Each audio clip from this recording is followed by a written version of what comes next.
Glare. To Kill a Mockingbird, Chapter 4. The remainder of my school days were no more auspicious than the first.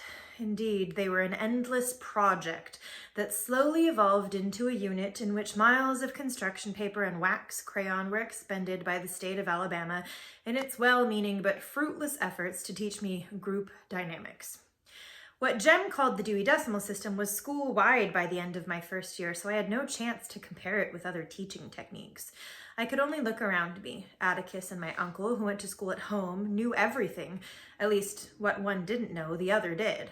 Furthermore, I couldn't help noticing that my father had served for years in the state legislature, elected each time without opposition, innocent of the adjustments my teachers thought essential to the development of good citizenship. Jem, educated on a half-decimal, half-dunce cap basis, seemed to function effectively alone or in a group, but Jem was a poor example. No tutorial system devised by man could have stopped him from getting at books. As for me, I knew nothing except what I gathered from Time magazine and reading everything I could lay my hands on at home. But as I inched sluggishly along the treadmill of the Macomb County school system, I could not help receiving the impression that I was being cheated out of something. Out of what, I knew not, yet I did not believe that 12 years of unrelieved boredom was exactly what the state had in mind for me. As the year passed, released from school 30 minutes before Jem, who had to stay until 3 o'clock, I ran by the Radley place as fast as I could, not stopping until I reached the safety of our front porch. One afternoon as I raced by, something caught my eye, and caught it in such a way that I took a deep breath, a long look around, and went back. 2 live oaks stood at the edge of the Radley lot. Their roots reached out into the side road and made it bumpy. Something about one of the trees attracted my attention. Some tinfoil was sticking in a knothole just above my eye level, winking at me in the afternoon sun. I stood on tiptoe, hastily looked around once more, reached into the hole, and withdrew 2 pieces of chewing gum, minus their outer wrappers. My first impulse was to get it into my mouth as quickly as possible, but I remembered where I was. I ran home, and on our front porch, I examined my loot. The gum looked fresh. I sniffed it, and it smelled all right. I licked it and waited for a while. When I did not die, I crammed it into my mouth. Wrigley's Double Mint. When Jem came home, he asked me where I got such a wad. I told him I found it. Don't eat things you find, Scout. This wasn't on the ground, it was in a tree. Jem growled. Well, it was, I said. It was sticking in that tree yonder, the one coming from school. Spit it out right now. I spat it out. The tang was fading anyway. I've been chewing it all afternoon and I ain't dead yet, not even sick. Jem stamped his foot. Don't you know you're not supposed to even touch the trees over there? You'll get killed if you do. You touched the house once. That was different. You go gargle right now, you hear me? Ain't neither. It'll take the taste out of my mouth. You don't and I'll tell Calpurnia on you. Rather than risk a tangle with Calpurnia, I did as Jem told me. For some reason, my first year of school had wrought a great change in our relationship. Calpurnia's tyranny, unfairness, and meddling in my business had faded to a gentle grumbling of general disapproval. On my part, I went to much trouble sometimes, not to provoke her. Summer was on the way. Jem and I awaited it with impatience. Summer was our best season. It was sleeping on the back screened porch in cots or trying to sleep in the treehouse. Summer was everything good to eat. It was 1,000 colors in a parched landscape, but most of all, summer was dill. The authorities released us early on the last day of school, and Jem and I walked home together. Reckon old Dill'll be coming home tomorrow, I said. Probably day after, said Jem. Mississippi turns 'em loose a day later. As we came to the live oaks at the Radley place, I raised my finger to point for the 100th time to the knothole where I had found the chewing gum, trying to make Jem believe I had found it there, and found myself pointing at another piece of tinfoil. I see it, Scout. I see it. Jem looked around, reached up, and gingerly pocketed a tiny, shiny package. We ran home, and on the front porch we looked at a small box patchworked with bits of tinfoil collected from chewing gum wrappers. It was the kind of box wedding rings came in, purple velvet with a minute catch. Jem flicked open the tiny catch. Inside were 2 scrubbed and polished pennies, one on top of the other. Jem examined them. Indian heads, he said. 1906, and Scout, one of them's 1900. These are real old. 1900, I echoed. Say, hush a minute, I'm thinking. Jem, do you reckon that's somebody's hiding place? Nah, don't anybody much but us pass by there unless it's some grown person's. Grown folks don't have hiding places. You reckon we ought to keep 'em, Jem? I don't know what we could do, Scout. Who'd we give 'em back to? I know for a fact don't anybody go by there. Cecil goes by the back street and all the way around by town to get home. Cecil Jacobs, who lived at the far end of our street next door to the post office, walked a total of 1 mile per school day to avoid the Radley place and old Mrs. Henry Lafayette Dubose. Mrs. Dubose lived 2 doors up the street from us. Neighborhood opinion was unanimous that Mrs. Dubose was the meanest old woman who ever lived. Jem wouldn't go by her place without Atticus beside him. What do you reckon we ought to do, Jem? Finders were keepers, unless title was proven. Plucking an occasional camellia, getting a squirt of hot milk from Miss Maudie Atkinson's cow on a summer day, helping ourselves to someone's scuppernongs was part of our ethical culture, but money was different. Tell you what, said Jem, we'll keep 'em till school starts, then go around and ask everybody if they're theirs. They're some bus child's, maybe. He was too taken up with getting out of school today and forgot 'em. These are somebody's, I know that. See how they've been slicked up? They've been saved. Yeah, but why should somebody want to put chewing gum away like that? You know it don't last. I don't know, Scout, but these are important to somebody. How's that, Jem? Well, Indian heads. Well, they come from the Indians. They're real strong magic. They make you have good luck. Not like fried chicken when you're not looking for it, but things like long life and good health and passing 6 weeks tests. These are real valuable to somebody. I'm going to put them in my trunk. Before Jem went to his room, he looked for a long time at the Radley place. He seemed to be thinking again. 2 days later, Dill arrived in a blaze of glory. He had ridden the train by himself from Meridian to Macomb Junction, a courtesy title. Macomb Junction was in Abbott County, where he had been met by Miss Rachel in Macomb's one taxi. He had eaten dinner in the diner. He had seen 2 twins hitched together get off the train in Bay Street, Lewis, and stuck to his story regardless of threats. He had discarded the abominable blue shorts that were buttoned to his shirts and wore real short pants with a belt. He was somewhat heavier, no taller, and said he had seen his father. Dill's father was taller than ours. He had a black beard, pointed, and he was president of the L&N Railroad. I helped the engineer for a while, said Dill, yawning. In a pig's ear you did, Dill. Hush, said Jem. What'll we play today? Tom and Sam and Dick, said Dill. Let's go in the front yard. Dill wanted the Rover Boys because there were 3 respectable parts. He was clearly tired of being our character man. I'm tired of those, I said. I was tired of playing Tom Rover, who suddenly lost his memory in the middle of the picture show and was out of the script until the end, when he was found in Alaska. Make us up one, Jem, I said. I'm tired of making 'em up. Our first days of freedom, and we were tired. I wondered what the summer would bring. We had strolled to the front yard where Dill stood looking down the street at the dreary face of the Radley place.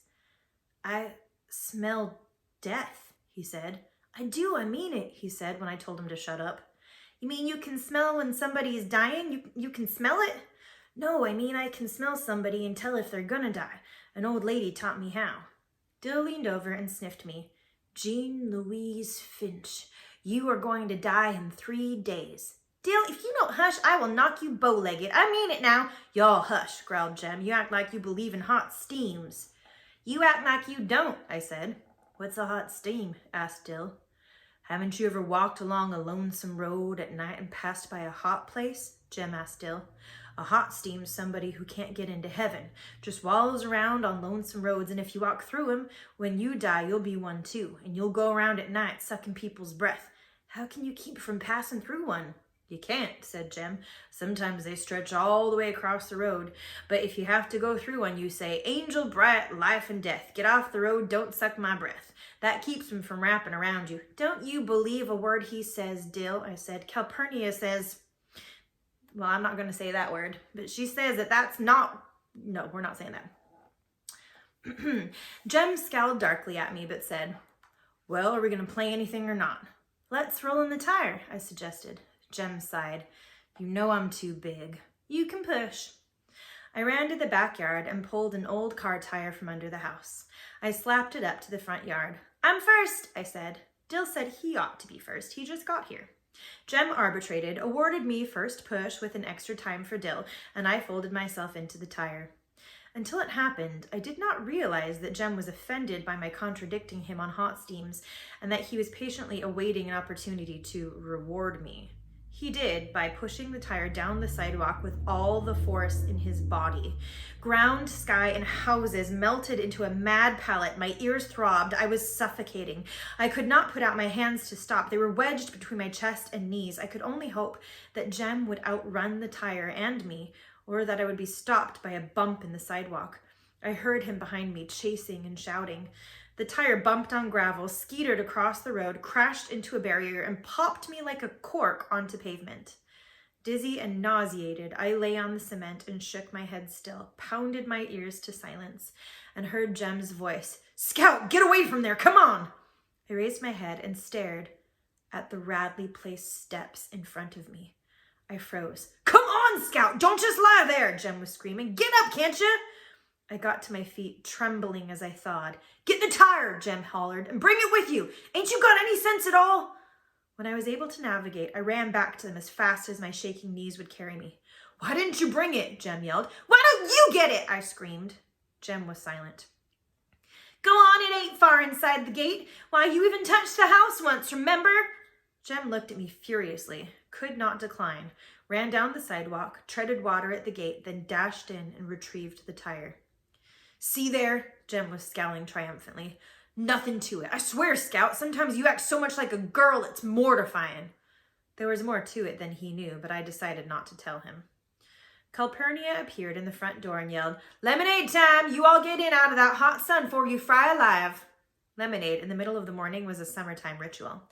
Calpurnia set a pitcher and 3 glasses on the porch, then went about her business. Being out of Jem's good graces did not worry me especially. Lemonade would restore his good humor. Jem gulped down his second glassful and slapped his chest. "I know what we're going to play," he announced. "Something new, something different." "What?" asked Dill. "Boo Radley." Jem's head at times was transparent. He had thought that up to make me understand he wasn't afraid of Radley's in any shape or form, to contrast his own fearless heroism with my cowardice. "Boo Radley? How?" asked Dill. Jem said, "Scout, you can be Mrs. Radley." "I declare if I will, I don't think—" "What's the matter?" said Dill, still scared. "He can get out at night when we're all asleep," I said. Jem hissed, "Scout, how is he going to know what we're doing? Besides, I don't think he's still there. He died years ago and they stuffed him up the chimney." Dill said, "Jem, you and me can play and Scout can watch if she's scared."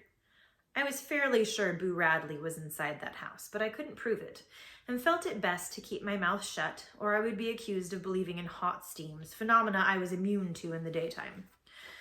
Jem parceled out our roles. I was Mrs. Radley, and all I had to do was come out and sweep the porch. Dill was old Mr. Radley. He walked up and down the sidewalk and coughed when Jem spoke to him. Jem, naturally, was Boo. He went under the front steps and shrieked and howled from time to time. As the summer progressed, so did our game. We polished and perfected it, added dialogue and plot until we had manufactured a small play upon which we rang changes every day. Dill was a villain's villain. He could get into any character part assigned him and appear tall if height was part of the devilry required. He was as good as his worst performance. His worst performance was Gothic. I reluctantly played assorted ladies who entered the script. I never thought it as much fun as Tarzan, and I played that summer with more than vague anxiety, despite Jem's assurances that Boo Radley was dead and nothing would get me, with him and Calpurnia there in the daytime and Atticus home at night. Jem was a born hero. It was a melancholy little drama, woven from bits and scraps of gossip and neighborhood legend. Mrs. Radley had been beautiful until she married Mr. Radley and lost all her money. She also lost most of her teeth, her hair, and her right forefinger. Dill's contribution. Boo bit it off one night when he couldn't find any cats and squirrels to eat. She sat in the living room and cried most of the time, while Boo slowly whittled away all the furniture in the house. The 3 of us were the boys who got into trouble. I was the probate judge, for a change. Dill led Jem away and crammed him beneath the steps, poking him with the brush broom. Jem would reappear as needed in the shapes of the sheriff, assorted townsfolk, and Miss Stephanie Crawford, who had more to say about the Radleys than anybody in Maycomb. When it was time to play Boo's big scene, Jem would sneak into the house, steal the scissors from the sewing machine drawer when Calpurnia's back was turned, then sit in the swing and cut up newspapers. Dill would walk by, cough at Jem, and Jem would fake a plunge into Dill's thigh. From where I stood, it looked real. When Mr. Nathan Radley passed us on his daily trip to town, we would stand still and silent until he was out of sight, then wonder what he would do to us if he suspected.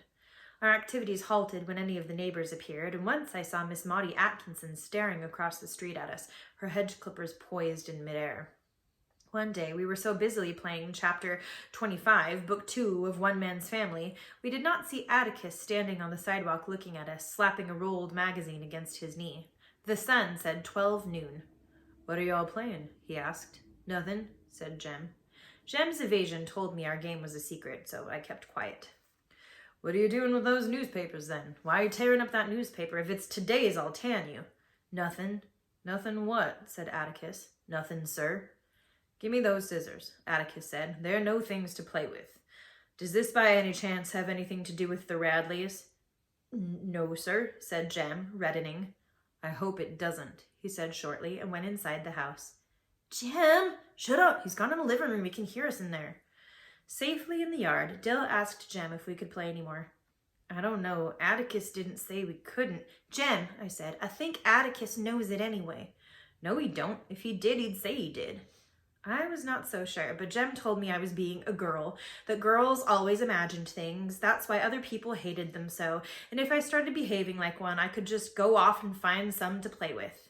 "All right, you just keep it up then," I said. "You'll find out." Atticus's arrival was the second reason I wanted to quit the game. The first reason happened the day I rolled into the Radley front yard. Through all the head shaking, quelling of nausea, and Jem yelling, I had heard another sound so low I could not have heard it from the sidewalk. Someone inside the house was laughing.